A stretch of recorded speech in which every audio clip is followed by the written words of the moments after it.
Et bonjour à tous, il y avait un quintet donc ce mercredi dans la 11e étape du Grand National du Trot du côté de Saint-Galmier. Vous avez un temps très pluvieux, un vrai temps d'automne et de nombreux faux départs dans ce quintet GNT, mais également dans les autres épreuves du programme. Alors c'est vraiment infect pour les parieurs puisque généralement ça fausse les courses. Alors je ne sais pas si ça a faussé les courses, en tout cas on a retrouvé deux des principaux favoris aux deux premiers rangs. Vous voyez là la faute de la pensionnaire de Thomas Lévesque, du roi de la Noé. Là, bah, Implora Mosin, après un départ volant à l'extérieur, elle qui s'était lancée, enfin était à deux doigts de commettre l'irréparable dans les premiers faux départs. On sentait qu'elle était très tendue, mais Eden Julery, qui était rentrée dans les écuries, donc il y a eu en quelques minutes d'attente, et ben ce délai d'attente lui a fait le plus grand bien. Elle s'est déstressée, du coup la jument au départ validé a pu prendre un départ volant. Voilà ce qu'on peut dire. Vous allez voir que le favori Gusky Sutton va la relayer très rapidement au bout de 600 mètres de course pour prendre l'avantage et que du coup, bah, ces positions-là, ils vont les garder jusqu'au bout.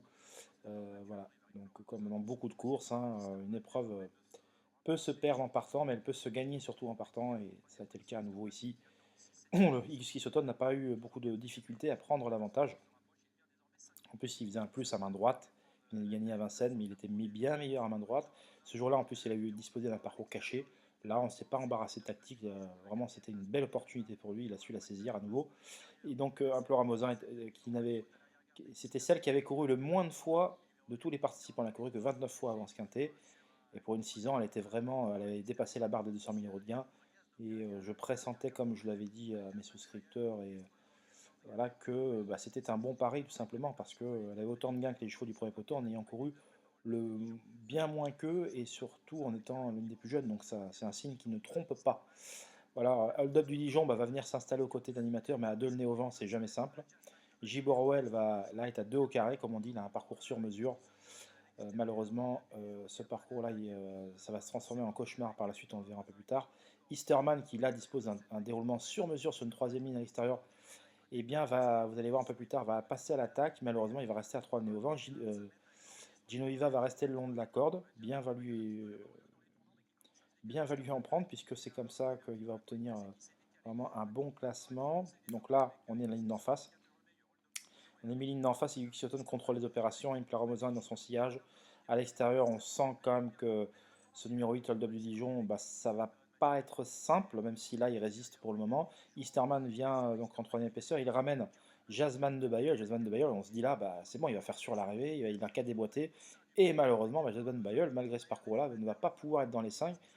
On aura appris par la suite qu'il n'a pas apprécié l'état de la piste, comme certains trotteurs, je l'imagine. Voilà, et la grosse surprise, bah, ça va être le long de la corde, Femme Dodo Vert qui est là sur une quatrième ligne côté corde, qui va trouver une ouverture providentielle en dedans, et va venir ravir le deuxième accessible derrière Iggy Sixoton, derrière Implora Mosin. Vous voyez, Femme Dodo Vert plonge à la corde, et vous allez voir que bah, Giborwell, là, a mis du temps à trouver l'ouverture, elle va se faire tardivement, donc Gino Iva va conserver la quatrième place, et Giborwell va laisser des regrets en concluant cinquième devant Jasmine de Bayeul. Donc voilà, est-ce que les nombreux faux départs ont pu fausser la course? Je l'imagine un petit peu, en tout cas pas pour les deux premiers qui ont pu faire leur valeur. Mais après, c'est une question de parcours, de déroulement, et puis l'état de la piste qui était vraiment pas glamour, c'est moins qu'on puisse dire. Et Femto de Vauvert est venu faire pleurer la France turfiste. On le savait meilleur à main droite, mais il affrontait quand même un lot bien plus relevé aujourd'hui. Il est disposé d'un parcours sur mesure, il a pu justement obtenir cette deuxième accessite à la cote de 85 contre 1. Voilà ce qu'on peut dire sur ce quintet. Place désormais au quintet. Eh bien écoutez, on va faire celui qui vient de se disputer aujourd'hui. Je vous prie de m'excuser, hein, j'ai pas pu faire les quintets d'avant parce que j'avais la tête vraiment ailleurs. Après le malheur qui m'a touché, qui nous a touché. Je ne vais pas rentrer dans les détails, mais voilà. Donc là, le quintet de Chantilly. Alors attendez, je vais baisser le son. Hop, voilà. Alors attendez, parce que je voudrais quand même grandir les images. Alors, 1200 mètres ligne droite à Chantilly, terrain lourd. Et vous allez observer que... Donc attendez, si... Ah, attendez, hop. J'agrandis les images, c'est quand même beaucoup mieux. Voilà, donc... eh bien, il fallait écouter Cédric Boutin. Alors, il n'était pas très persuasif avant le départ, mais ces deux pensionnaires, Scarface et Chaopa, qui vont s'installer rapidement aux avant-postes sur une piste, un terrain lourd qui manifestement apprécie beaucoup, vont aller au bout de leur entreprise. On voit en milieu de la piste Mister Goodnight qui va longtemps faire figure de placé potentiel. On voit Bakili, la pensionnaire de Mauricio Guarnieri, qui pourtant nous avait prévenu en disant qu'elle n'aimait pas le terrain lourd, il fallait de bon à souple, et c'est pas la première fois que je vois cet entraîneur italien se tromper, je dis ça au passage, je dis ça, je dis rien. Drogo, qui lui n'aime pas trop ce genre de terrain, bah, va le prouver en ne pouvant accélérer efficacement pour finir. Will West est venu comme pour faire l'arrivée au 400 et finalement il va rester un peu là.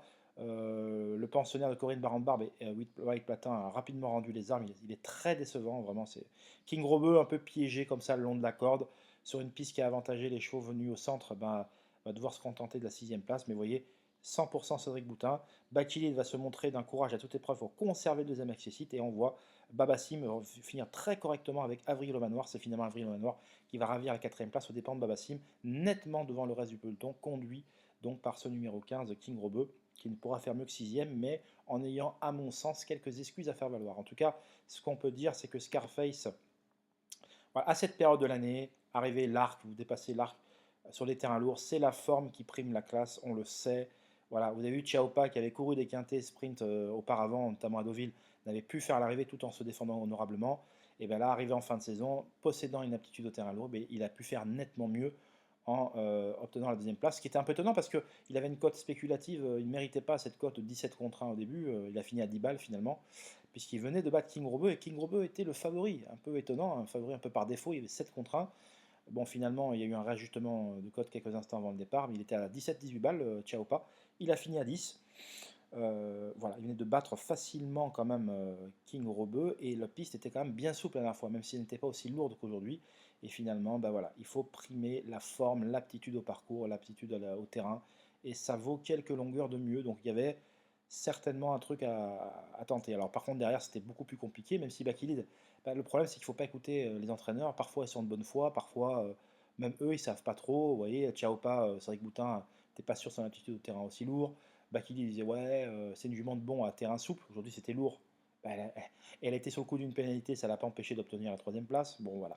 Avril au Manoir était un vrai cheval de 2e épreuve, mais là, bah, très endurci, surtout profitant de son aptitude au terrain, il a pu être 4e. Et Babassim, on savait que c'était un cheval de terrain lourd, lui, il avait besoin de rassurer, mais il a fini vraiment en avançant. Et il sera certainement à suivre lors des prochains quintés, ce Babassim.